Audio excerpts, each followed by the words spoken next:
നൂറ്റാണ്ടിലും രാജവാഴ്ച നിലനിൽക്കുന്ന ചുരുക്കം രാജ്യങ്ങളിലൊന്നായ ഭൂട്ടാനിലൂടെ മാതൃഭൂമി യാത്ര തുടരുകയാണ്. ഭൂട്ടാന്റെ ആദ്യകാല ചരിത്രത്തെക്കുറിച്ച് ഇന്നും അധികമൊന്നും ആർക്കും അറിഞ്ഞുകൂടാ. 1314 കിലോമീറ്റർ വിസ്തീർണമുള്ള ഒരു സമതലം ഒഴിച്ചാൽ ഭൂട്ടാനിലെ ബാക്കി ഭാഗം അത്രയും പർവ്വതമേഖലയാണ്. ടിബറ്റിൽ നിന്ന് ഹിമാലയൻ ചുരങ്ങളിലൂടെ കടന്നുവന്ന ടിബറ്റൻ വർഗ്ഗക്കാരാണ് ഇന്നത്തെ ഭൂട്ടാൻകാരുടെ പൂർവികർ. 8ാം നൂറ്റാണ്ടിൽ ഇന്ത്യയിൽ നിന്നുള്ള ബുദ്ധമത ഗുരു പത്മസംഭവൻ ഇവിടേക്ക് താന്ത്രിക ബുദ്ധമതം കൊണ്ടുവന്നു. ഒട്ടേറെ മഠങ്ങൾ അദ്ദേഹം നിർമ്മിച്ചു.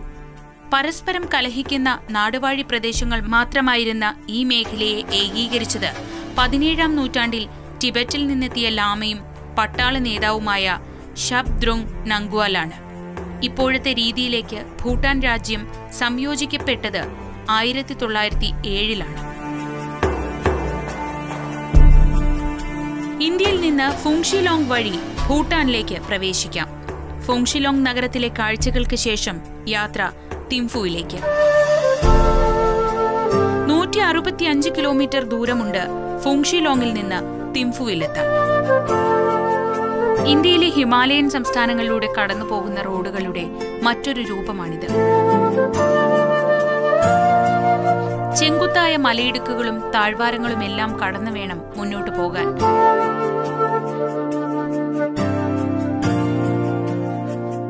നദികൾക്കു കുറുകെ പലയിടത്തും ഇരുമ്പ് പാലങ്ങളാണ് നിർമ്മിച്ചിരിക്കുന്നത്.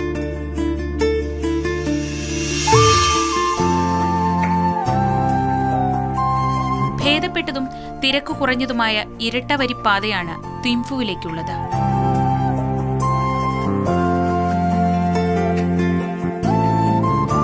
യാത്രക്കിടയിൽ പലയിടത്തും കുളിരു പകർന്ന് കോടമഞ്ഞിറങ്ങുന്നു.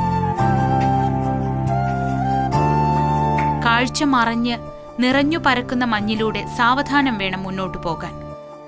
ആ യാത്ര തന്നെ ഒരനുഭവമാണ്.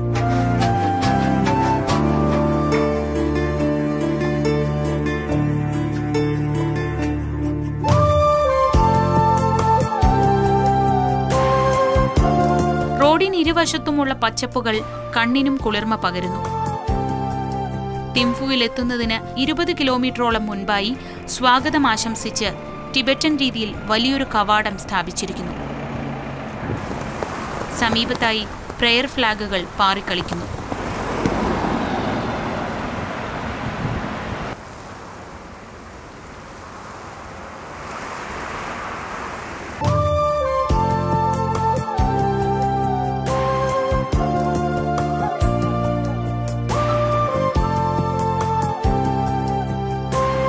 യാത്ര തിംഫുവിൽ എത്തിച്ചേർന്നിരിക്കുന്നു. ഭൂട്ടാന്റെ തലസ്ഥാനമാണ് തിംഫു. ആദ്യകാലത്ത് പുനാഖ ആയിരുന്നു ഭൂട്ടാന്റെ തലസ്ഥാനം. 1955 മുതൽ തിംഫു തലസ്ഥാനമായെങ്കിലും 1961-ലാണ് കിങ്ഡം ഓഫ് ഭൂട്ടാന്റെ തലസ്ഥാനമായി തിംഫു ഔദ്യോഗികമായി പ്രഖ്യാപിക്കപ്പെട്ടത്.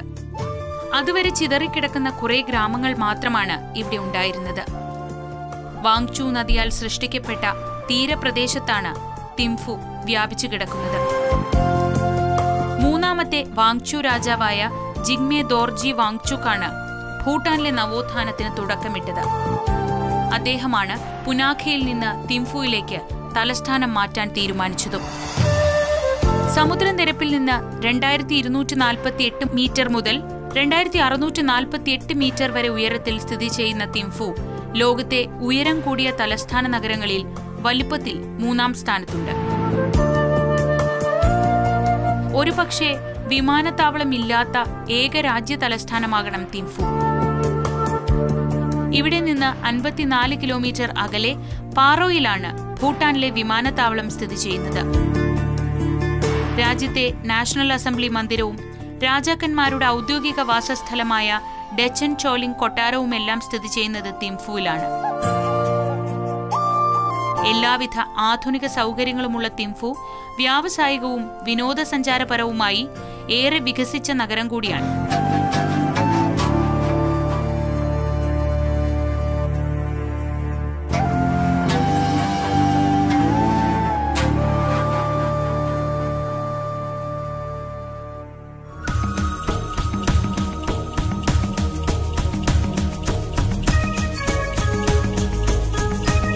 വൃത്തിയോടെയും കേടുപാടുകളില്ലാതെയും നിർമ്മിച്ചിരിക്കുന്നവയാണ് ഇവിടുത്തെ റോഡുകൾ.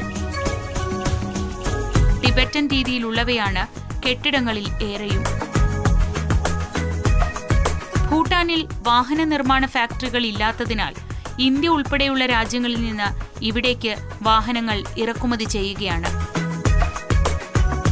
എല്ലാ ഇനങ്ങളിൽപ്പെട്ട വാഹനങ്ങളും ഭൂട്ടാനിലെ നിരത്തുകളിൽ കാണാം. തിംഫുവിലെ റോഡുകളിൽ ഒരിടത്തും ട്രാഫിക് വിളക്കുകളില്ല. ലോകത്ത് തന്നെ ട്രാഫിക് സിഗ്നൽ ഇല്ലാത്ത 2 രാജ്യ തലസ്ഥാനങ്ങളിൽ ഒന്നാണ് തിംഫു. ട്രാഫിക് പോലീസുകാർ മാത്രമാണ് ഇവിടെ വാഹനങ്ങളെ നിയന്ത്രിക്കുന്നത്.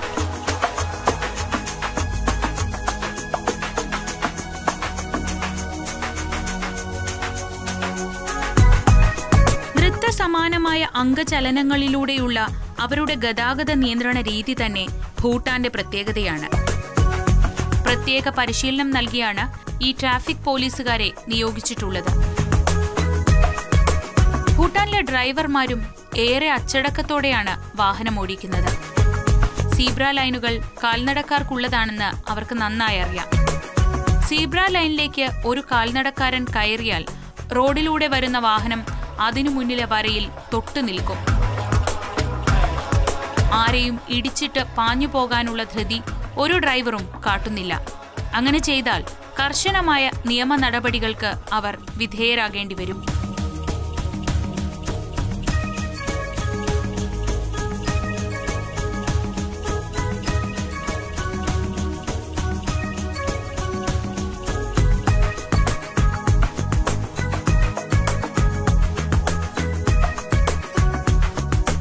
ഭൂട്ടാനിലെ ടാക്സി സ്റ്റാൻഡുകളിൽ ചെറിയ മോഡൽ കാറുകളാണ് കൂടുതലുമുള്ളത്.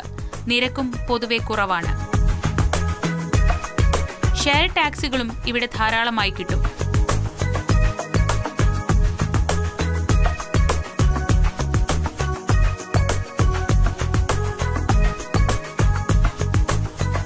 പ്രാദേശികമായ സഞ്ചാരത്തിന് മിനി ബസ്സുകളും തയ്യാറാക്കിയിരിക്കുന്നു. കാണാൻ ഭംഗിയുള്ളതും വൃത്തിയും വെടുപ്പുമുള്ളതുമാണ് ഇവയൊക്കെ. യാത്രാസുഖത്തിലും ഈ ബസ്സുകൾ ഏറെ മുന്നിലാണ്.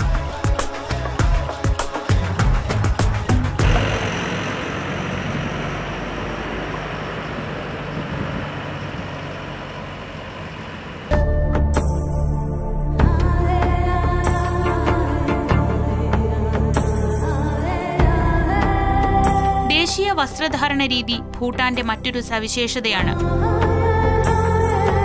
ഭൂട്ടാൻ പൗരന്മാരെല്ലാവരും പകൽ സമയത്ത് ഈ ഡ്രസ് കോഡ് അനുസരിക്കണമെന്ന് പണ്ട് നിർബന്ധമായിരുന്നു. ഇപ്പോൾ സർക്കാർ ജീവനക്കാർക്ക് മാത്രമാണ് ഈ ചട്ടം ബാധകമായിട്ടുള്ളത്.